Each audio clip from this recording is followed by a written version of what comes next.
Êxodo 7, de 1 a 13. Então disse o Senhor a Moisés: Vê que te constituí como Deus sobre Faraó, e Arão teu irmão será teu profeta. Tu falarás tudo o que eu te ordenar, e Arão teu irmão falará a Faraó, para que deixe ir da sua terra os filhos de Israel. Eu, porém, endurecerei o coração de Faraó, e multiplicarei na terra do Egito os meus sinais e as minhas maravilhas. Faraó não vos ouvirá, e eu porei a mão sobre o Egito e farei sair as minhas hostes, o meu povo, os filhos de Israel da terra do Egito, com grandes manifestações de julgamento.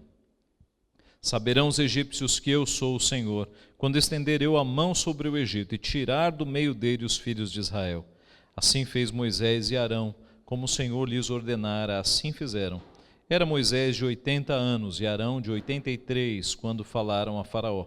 Falou o Senhor a Moisés e a Arão: Quando Faraó vos disser, fazei milagres que vos acreditem, dirás a Arão: Toma o teu bordão e lança-o diante de Faraó, e o bordão se tornará em serpente. Então Moisés e Arão se chegaram a Faraó e fizeram como o Senhor lhes ordenara. Lançou Arão o seu bordão diante de Faraó e diante dos seus oficiais, e ele se tornou em serpente. Faraó, porém, mandou vir os sábios e encantadores, e eles, os sábios do Egito, fizeram também o mesmo com as suas ciências ocultas, pois lançaram eles cada um o seu bordão, e eles se tornaram em serpentes, mas o bordão de Arão devorou os bordões deles. Todavia o coração de Faraó se endureceu, e não os ouviu, como o Senhor tinha dito. Vamos orar. Pai Santo, agora nós estamos diante da Tua santa palavra. Nós cremos, ó Pai, que a Tua palavra é o Teu poder, que é criador, que criou todas as coisas, que é transformador, regenerador, santificador. Nós cremos que a Tua palavra, como ela mesma nos diz, não volta vazia, antes cumpre tudo aquilo que lhe foi designado. Nós cremos que a Tua palavra produz salvação, produz condenação, transforma, habilita para toda boa obra, corrige, repreende.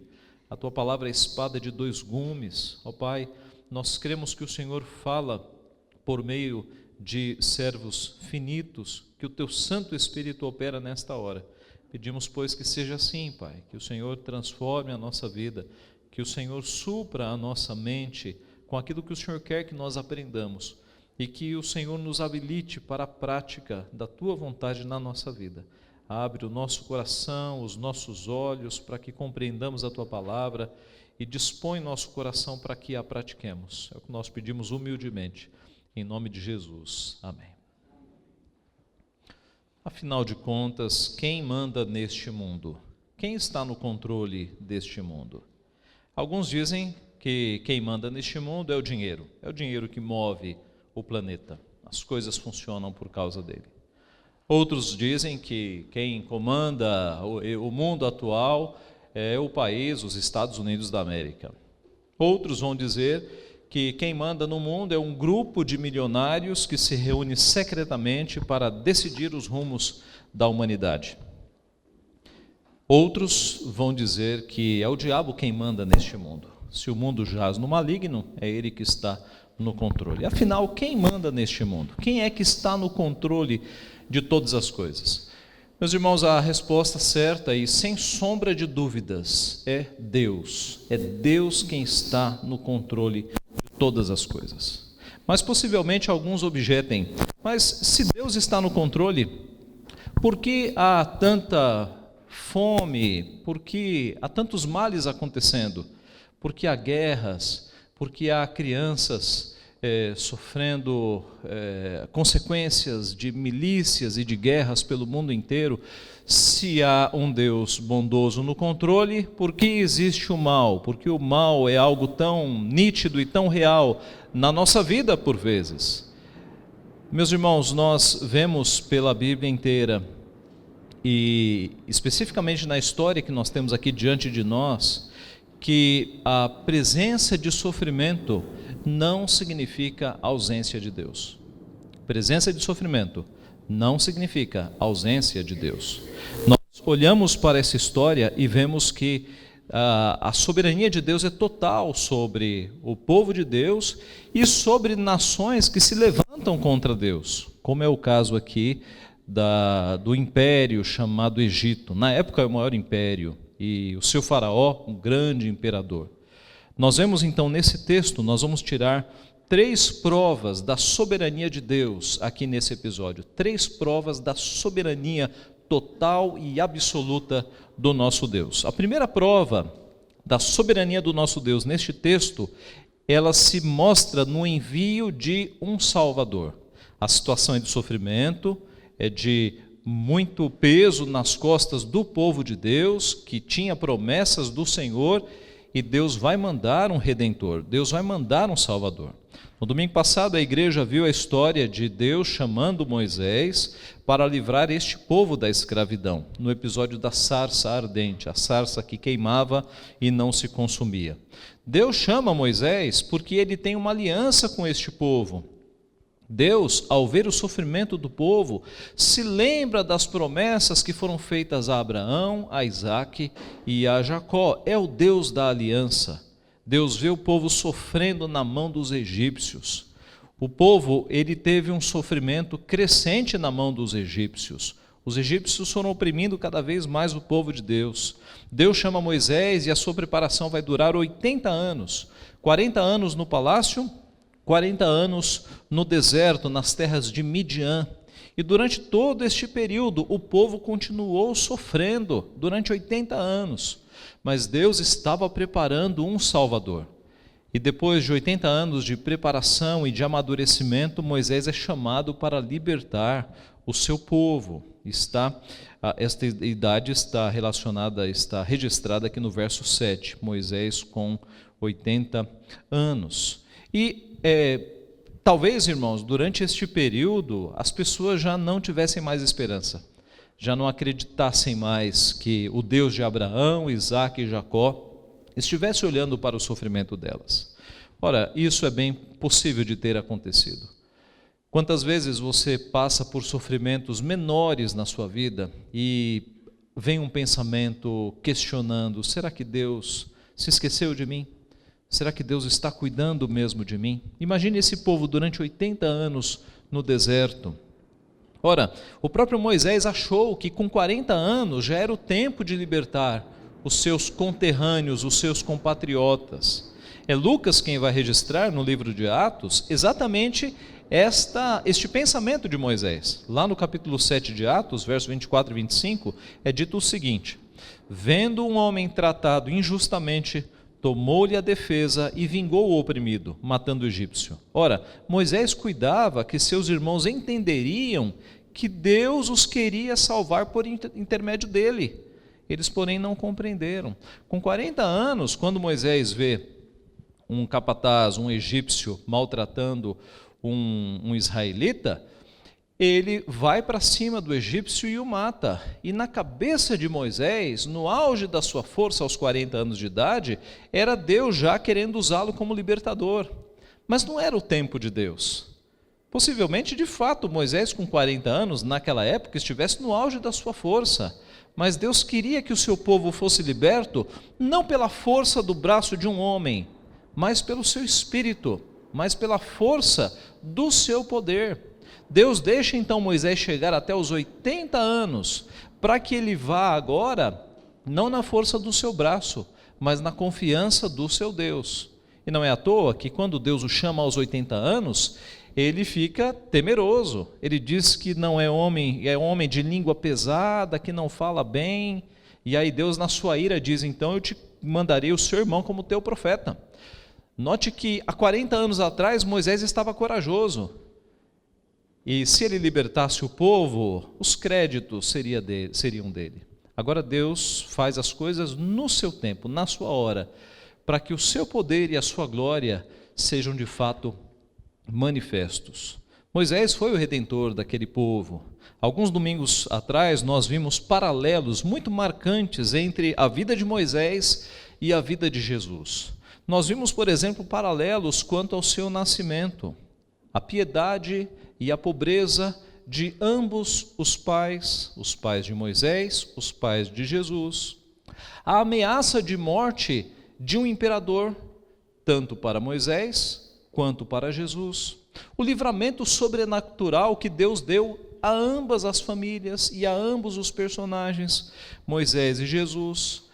Nós vimos que Moisés foi salvo sendo colocado num cestinho de vime. Jesus foi salvo sendo colocado no lombo de um animal e sendo levado para uma terra distante. Nós vimos que ambos tiveram contato com a realeza desde cedo. Nós vimos que o resgate de Moisés foi o resgate do Egito, Moisés sendo salvo do Egito, e Jesus sendo salvo para o Egito, para que se cumprisse a Escritura: do Egito resgatei meu filho. Quando Jesus volta do Egito, lembram-se, Herodes mandando matar as crianças de 2 anos para baixo, José, avisado por sonho, pega a sua família e parte para o Egito.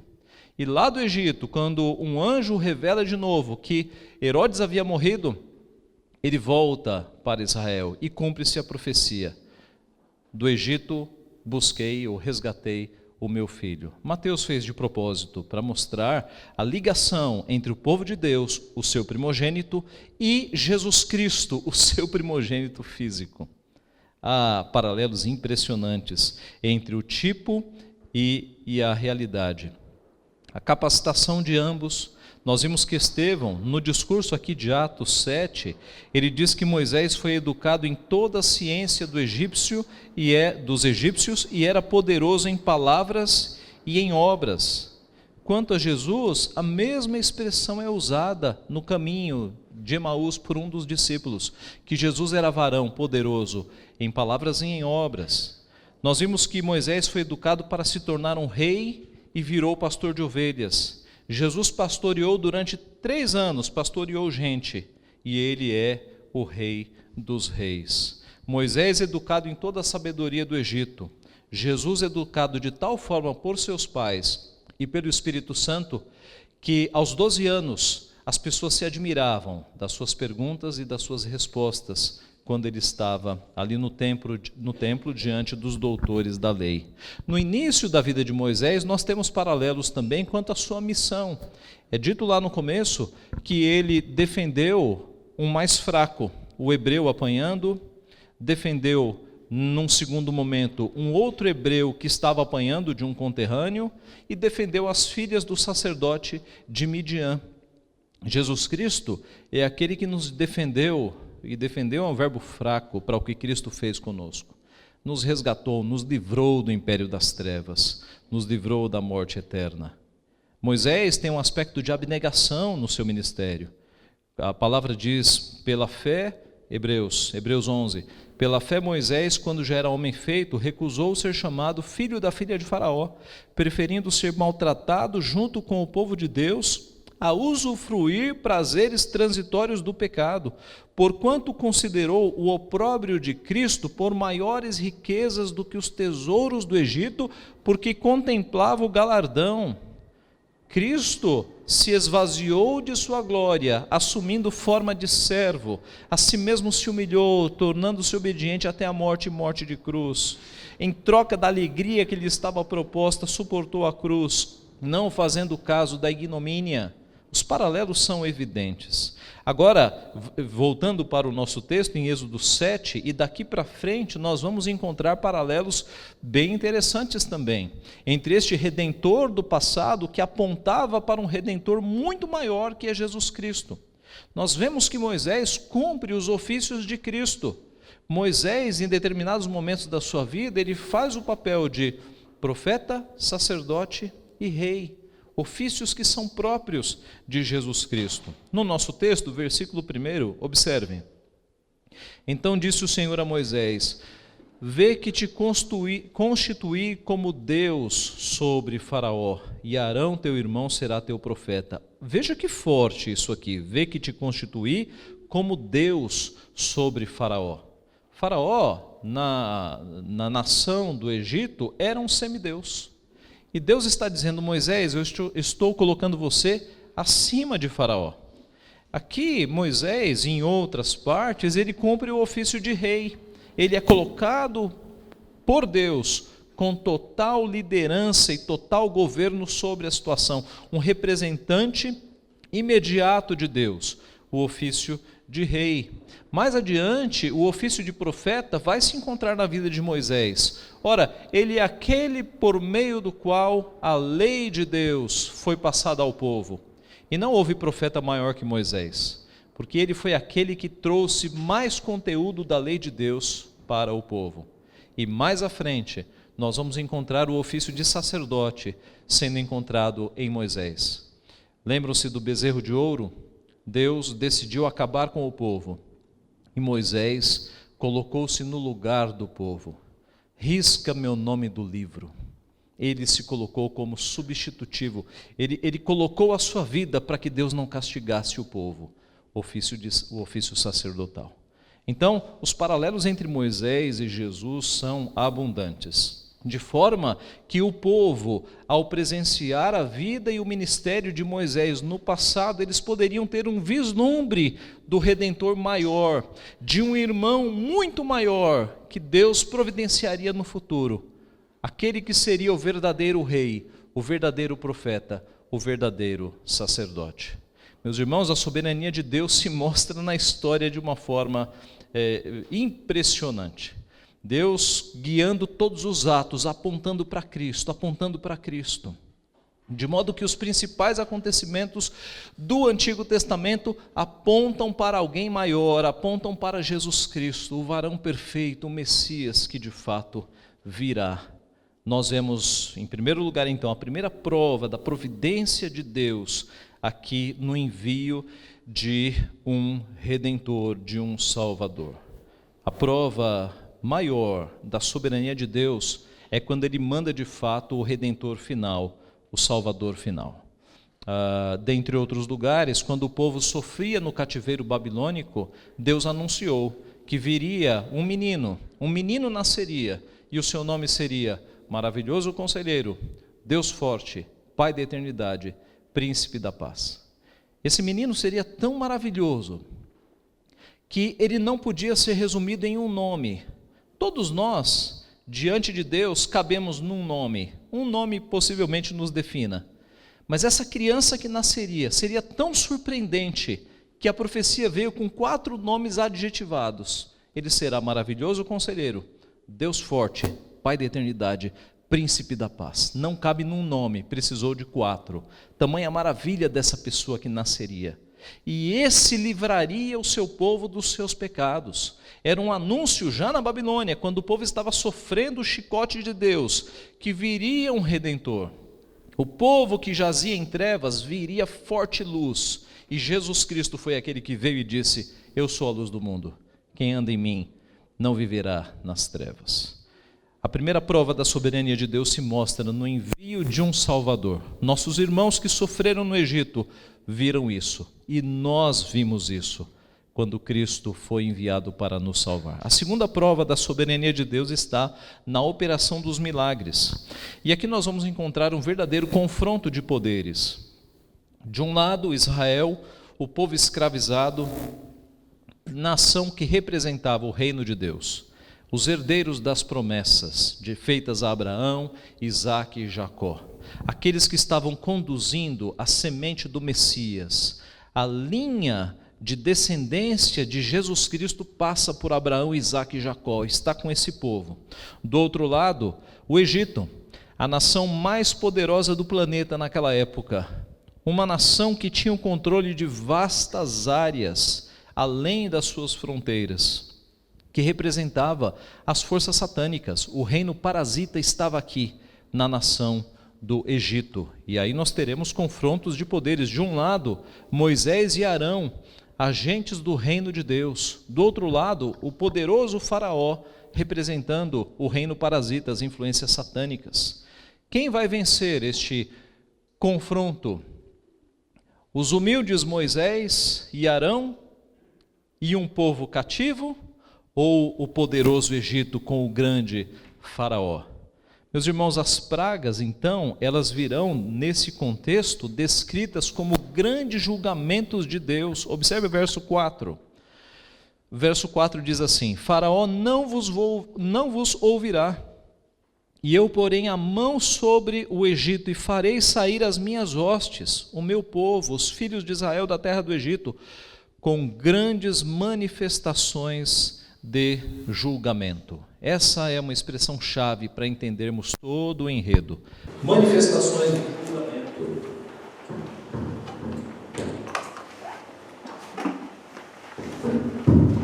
Manifestações de julgamento. Deus julgou a Faraó e ao Egito como culpados. O julgamento é: este povo não me segue, este povo é culpado. Meus irmãos, o objetivo primeiro de Deus não era retirar o povo do Egito, mas era exercer julgamento sobre o Egito. Se Deus quisesse tirar apenas o povo do Egito, ele mudaria o coração de Faraó e na primeira praga ele liberaria o povo. Mas Deus fez o contrário, ele endureceu o coração de Faraó, para que o Egito, que era um povo mau, que era um povo tirânico, que há mais de 80 anos estava oprimindo o povo de Deus sem necessidade, sem justificativa, fosse punido por seus pecados. Aquilo era um julgamento de Deus sobre uma nação que se assoberbava como sendo a maior nação da terra, um faraó que se colocava como um semideus. E a Bíblia, em todas o seu conteúdo, nos mostra que Deus, ele abate os arrogantes e exalta os humildes, e aqui nós estamos vendo isso. O grande Egito, o grande faraó sendo abatido da sua soberba. Deus julgou a Faraó e ao Egito como culpados, ao passo que aquele povo que estava sendo escravizado, Deus havia escolhido para que fosse um povo, um canal de bênção às nações. Em ti serão abençoadas todas as nações da terra. E é por isso que Deus promove esse confronto. Satanás, por meio de Faraó, buscava destruir a descendência da mulher que estava destinado a esmagá-lo. Mais uma vez, mais uma tentativa do diabo acabar com o povo de Deus, porque acabando com o povo, não nasce o Messias. Nós vimos isso mais à frente na Bíblia. Na verdade, nós vimos mais atrás. Quando Caim mata Abel, já é o diabo querendo estancar a descendência do Messias que esmagará a sua cabeça. Na história de Esther, quando acontecem aqueles fatos e o povo de Deus será esmagado, será aniquilado, é o diabo querendo acabar com o povo de Deus, porque se ele acaba com o povo no Antigo Testamento, não sobra povo para que o Messias nasça e a sua cabeça seja esmagada. Já falamos que a última tentativa do diabo foi Herodes, mandando matar as crianças de 2 anos para baixo. Ali era de fato o dragão na frente da mulher que está para dar à luz, e Deus avisa e José foge e salva o nascimento do nosso Redentor. Nós vemos aqui, meus irmãos, sinais acontecendo. Veja o verso 3. Eu, porém, endurecerei o coração de Faraó e multiplicarei na terra do Egito os meus sinais e as minhas maravilhas. Sempre que aparece a palavra sinal na Bíblia, você deve ficar atento, porque o sinal aponta para algo. Os milagres de Jesus, por exemplo, eles não eram sem sentido. Sempre que Jesus fazia um milagre, ele chamava de sinal, porque apontava para algo. Quando Jesus curava um cego, ele estava sinalizando que ele é a luz do mundo. Quando Jesus multiplicava o pão para que as pessoas comessem, ele estava sinalizando que ele é o pão da vida. Quando ele, no seu primeiro milagre, transformou água em vinho, aquilo não foi sem sentido, como um pregador herético famoso um dia desses disse. Aquilo ali foi, e diz no texto, para que seus discípulos crescem nele. Foi um sinal para que os discípulos, vendo o milagre silencioso, crescem no seu Senhor. E aqui também, as maravilhas que Deus fez eram sinais, apontando para algumas lições. A primeira lição era a autoridade absoluta de Deus sobre a criação. As pragas, elas envolveram basicamente a criação de Deus. Elas começaram por elementos da natureza e foram crescendo para elementos maiores e até chegarem em seres humanos, homens e mulheres. A água do rio Nilo se transformando em sangue, a terra se enchendo de rãs, o pó da terra se transformando em piolhos sem fim, vento oriental trazendo enxames de moscas sobre o Egito, a peste nos rebanhos, a úlcera nos homens e nos animais, chuva de granizo matando animais, destruindo colheitas, gafanhotos acabando com o restante da colheita que não foi destruída pela chuva de granizo ou de pedra, trevas espessas e morte dos primogênitos, por fim. Absoluto controle e soberania de Deus sobre a sua criação. É Deus quem diz: encham de rãs, e as rãs enchem o Egito. E se você analisar a história com calma, algumas vezes o faraó disse: chega, vou liberar esse povo. E aí Deus foi lá e endureceu o coração. No caso das rãs foi um episódio assim. E Deus fala: piolhos, multipliquem-se, e o pó da terra vira piolhos. E Deus fala: moscas, e o Egito enche de moscas. Gafanhotos, diz o texto que as plantações ficaram negras, de tantos gafanhotos que ficaram nas plantações. É um controle absoluto de Deus sobre a criação. É Deus quem guia as vacas, é Deus quem guia a junta de bois que leva a arca da aliança de volta à terra do povo de Deus. É Deus quem guia os corvos para alimentar Elias. É Deus quem faz com que um cardume imenso de peixes, depois dos pescadores pescarem a noite inteira e não conseguirem nada, se encontre ali do lado do barco, e Jesus fala: joga do outro lado, e o barco quase cai. É Deus quem tem controle absoluto sobre a natureza. A religião egípcia envolvia deuses ligados à natureza: Deus do rio Nilo, Deus dos répteis e assim por diante. E Deus aqui está destronando cada um desses deuses falsos, mostrando que Ele é o Criador, Ele é quem tem domínio e controle sobre toda a obra da sua criação. Esse é um sinal, a autoridade absoluta de Deus sobre a sua criação. Um outro sinal é mostrar que Ele e apenas Ele é Deus, e o seu poder é maior do que os dos magos. Observe que no capítulo 7, verso 5, nós vemos este registro: saberão os egípcios que eu sou o Senhor. Saberão os egípcios que eu sou o Senhor. Os egípcios foram criados olhando para o faraó e vendo como um semideus, mas agora os egípcios vão descobrir quem é o verdadeiro Deus. E você nota no relato de toda a história que os magos, eles tinham as suas práticas mágicas e eles copiavam alguns dos poderes que Deus havia dado para Moisés. Por exemplo, a vara de Moisés, ela se transformava em serpente, e ele fez isso diante do faraó, e os magos fizeram o mesmo, só que a serpente de Moisés engoliu a serpente dos magos. Já era uma dica de que quem perderia o confronto. A água em sangue, eles conseguiram copiar também. No capítulo 8, verso 7, é dito que os magos fizeram o mesmo com suas ciências ocultas e fizeram aparecer rãs sobre a terra do Egito. Os magos tinham os seus truques. Possivelmente Deus possibilitou que eles fizessem os truques. Por quê? Porque sempre que os magos repetiam o sinal de Deus, o faraó endurecia o coração. O faraó pensava: é um truque de Moisés. Se os meus magos fazem, é porque Moisés está usando de ciência, não há Deus coisa nenhuma. E aí o coração dele era endurecido. Mas eis que chegou um ponto que os magos não conseguiam mais copiar. Capítulo 8, verso 18.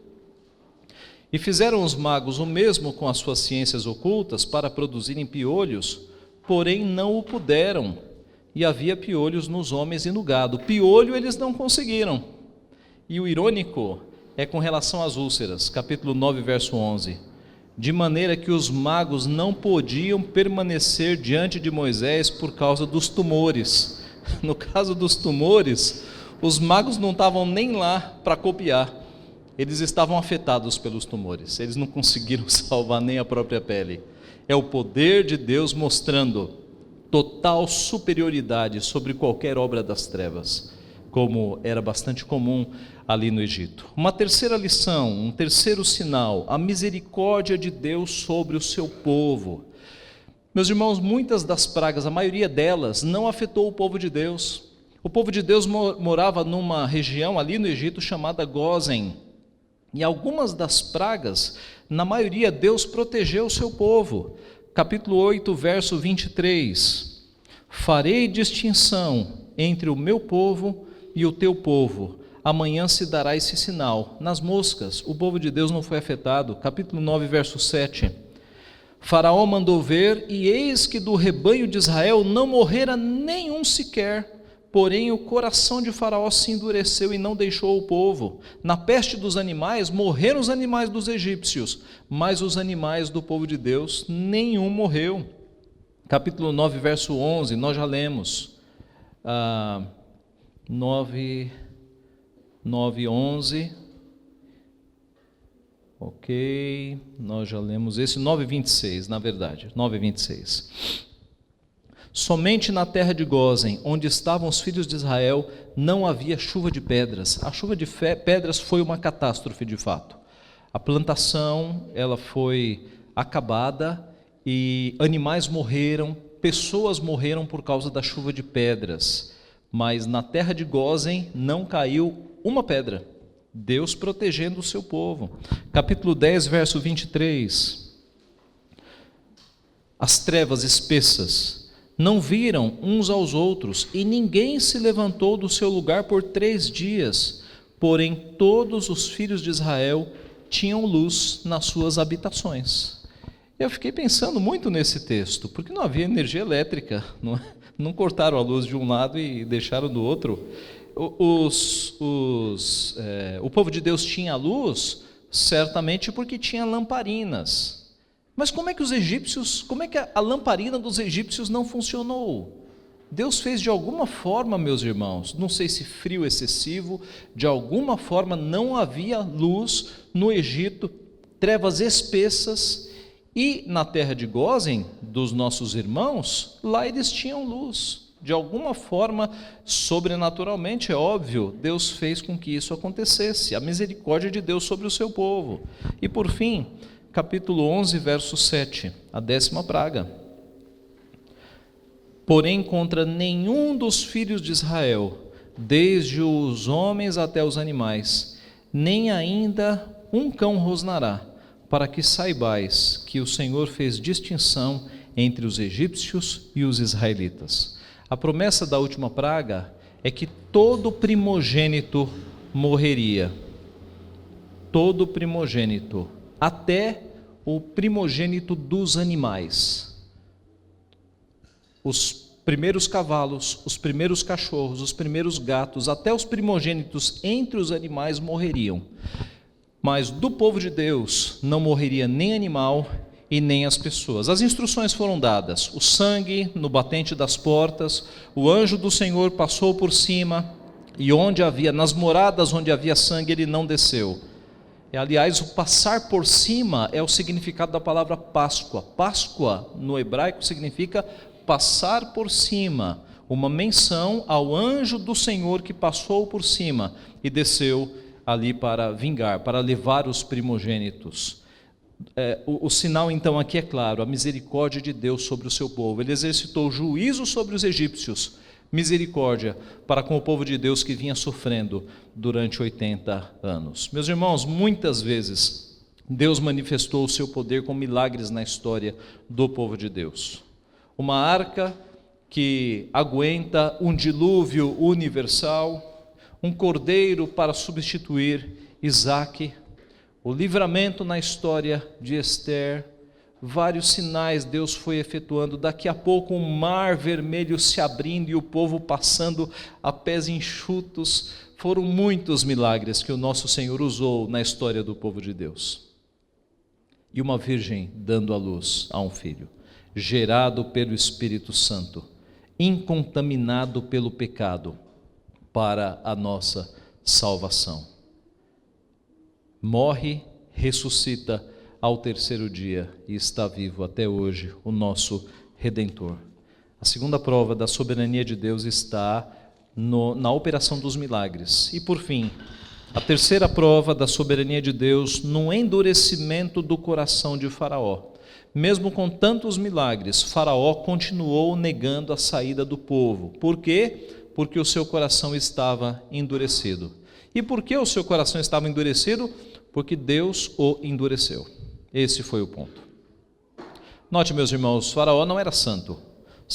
Faraó era pecador, era mau, era maligno. Quando você lê a história toda, você percebe como ele castigou o povo de Deus. E Deus endureceu o coração de Faraó. Mas como é que Deus endurece o coração das pessoas? Ele não vai lá e coloca mais maldade no coração. Para que Deus endureça o coração de uma pessoa, basta ele se afastar um pouquinho. E o afastamento da graça de Deus, dos exercícios abrandadores de Deus, faz com que o coração da pessoa endureça. Foi o que aconteceu com Faraó. Deus não precisou, repito, Faraó não era um santo, que Deus foi lá e colocou maldade no coração. O nosso Deus é luz, não há nele treva alguma. Todos os seus caminhos são justos e retos, é um Deus santo. O coração foi endurecido na medida em que Deus tirou a sua mão refreadora, e a soberba de Faraó se inflamou, e assim o seu coração foi endurecido. Nós vemos, meus irmãos, que alguns milagres aconteceram, e Deus fez questão de endurecer o coração para que o povo fosse julgado, para que Deus manifestasse o seu poder sobre aquela nação que era tão maligna. E o objetivo então foi esse, de julgar aquela nação. Ora, meus irmãos, Deus é soberano sobre a sua criação, como nós já vimos, sobre o seu povo, sobre homens e mulheres que são seus e também sobre ímpios. É Deus quem levanta as pessoas neste mundo e quem as abate. Foi Deus quem usou um não crente chamado Ciro para libertar o seu povo. Ele diz lá em Isaías 44, que digo de Ciro, ele é meu pastor e cumprirá tudo o que me apraz. Que digo também de Jerusalém, será edificada e do templo será fundado. Assim diz o Senhor ao seu ungido, a Ciro, a quem tomo pela mão direita, para abater as nações ante a sua face. É Deus quem faz com que Ciro, não sendo crente, faça exatamente o que Deus quer. Deus tem controle absoluto sobre tudo e sobre todos. É Deus quem inclina o coração dos reis para que tomem essa decisão ou aquela decisão. Lembra-se da pergunta do início? Quem é que comanda o mundo? É Deus, meus irmãos. Quando caem torres gêmeas, há muito tempo atrás, você não precisa se desesperar, Deus está no controle. Se o ISIS ou qualquer facção terrorista islâmica ameaçar o Ocidente com bombas nucleares, não derrame uma gota de suor de preocupação. Deus está no controle. É Deus quem escreve as linhas deste mundo. Nós não precisamos temer, porque tudo o que Deus escreveu se cumprirá. Ele é o Senhor da história. A Bíblia é um relato evidente de que Deus é quem comanda as nações. É Deus quem abate os vulgos poderosos como este Faraó. Então, uma prova da soberania de Deus está no endurecimento do coração de Faraó. Endureceu o coração da maior autoridade humana daquela época, se julgava um semideus. Lembremos-nos do que Deus fez com Nabucodonosor, que se exaltou, que olhou o seu império e achou grande coisa, e Deus o fez comer a erva do campo. Ele viveu possivelmente alguns meses, a Bíblia não relata o tempo, mas ele agiu como um animal. É Deus quem abate os soberbos, é Deus quem de fato destrona aqueles que se acham poderosos. E aqui com Faraó, bastou ele afastar a sua mão, para que o coração de Faraó se tornasse pedra. Nós temos paralelos disso, desse ensino nas Escrituras. Romanos capítulo 1, por exemplo, quando é dito ali que por conta dos pecados Deus os entregou às paixões, ali o verbo é exatamente esse, é um verbo de entrega. Aliás, é um verbo judicial, é uma palavra técnica do direito, é o paradidome. Deus os entregou. No capítulo 1 de Romanos, 3 vezes você encontra essa expressão: Deus os entregou, os entregou, os entregou. É quando uma civilização, uma sociedade está tão pecaminosa, tão blasfema, tão longe dos caminhos de Deus, que a pior coisa que Deus pode fazer é essa: entregar. Por causa disso, Deus os entregou às paixões mundanas, homem com homem, mulher com mulher. Esse aumento, meus irmãos, do homossexualismo no planeta, não sei se você reparou, é julgamento de Deus. Não é descontrole de Deus, é julgamento. Romanos 1 explica o aumento do homossexualismo no planeta. Quando um povo para de buscar prazeres espirituais, quando um povo para de olhar para Deus, o que resta é a carnalidade e o julgamento do Senhor. Por causa disso, Deus os entregou. Alguém já disse que a pior coisa que Deus pode fazer com uma nação é dizer: faça-se a tua vontade, façam o que vocês querem. Quando Deus entrega, quando Deus abandona. E foi isso o que Deus fez com o faraó. Ele se afastou, o coração de Faraó enrijeceu como pedra, e o seu potencial de pecado foi ao máximo, a sua soberba, a sua ira, a sua blasfêmia, e por isso ele reteve o povo. Mas um Deus soberano controlando aquele que se julgava o maior do universo. Meus irmãos, quem é que está, afinal, mandando neste mundo? Quem está no controle? O Deus de Israel, Yahvé, o grande eu sou. Ele fez o mundo, ele tem controle absoluto sobre todas as criaturas, de modo que, num aspecto maior, quando notícias aparecem no noticiário, na mídia, notícias um pouco assustadoras, não se assuste, não descreia que Deus está no controle, porque Ele está no controle. E no âmbito menor, na sua vida pessoal, quando você receber notícias difíceis, um diagnóstico pesado, a notícia de um ente querido que está muito doente, o anúncio de um desemprego, alguma notícia ruim, alguma notícia que te abale, lembre-se de que Deus está no controle. Nós temos testemunhado aqui nessa igreja notícias difíceis que Deus transforma em bênçãos, que Deus transforma em coisas boas, porque Ele está no controle.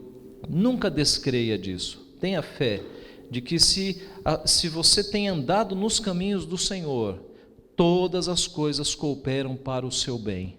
Sabendo que o bem não é necessariamente conforto, emprego, comida, etc, etc. É o bem da ótica de Deus. Deus sabe qual é o bem para cada um de nós. O bem para muitos de nós é passar a vida com o saldo não fechando a conta no banco, sabia? Para alguns de nós, esse é o maior bem que Deus pode produzir na nossa vida. Porque se a nossa conta estivesse sempre no azul, nós estaríamos longe de Deus. Então Deus sabe o que é o bem para cada um de nós. E Ele nos dá as nossas aflições, aquelas que nós temos, embaixo do seu controle, de modo que nós as suportemos e de modo que elas produzam em nós aperfeiçoamento. É o ferreiro desentortando a espada. Os golpes do martelo doem, e muitas vezes doem, mas a espada está sendo desentortada. É Deus aplainando os nossos caminhos, endireitando as nossas veredas e nos tornando, como diz a palavra, a estatura do varão perfeito. Um dia em glória, em breve, nós entenderemos o que Deus fez na nossa vida. Por enquanto, confiemos nele, vivamos para Ele. Que Ele nos abençoe. Amém.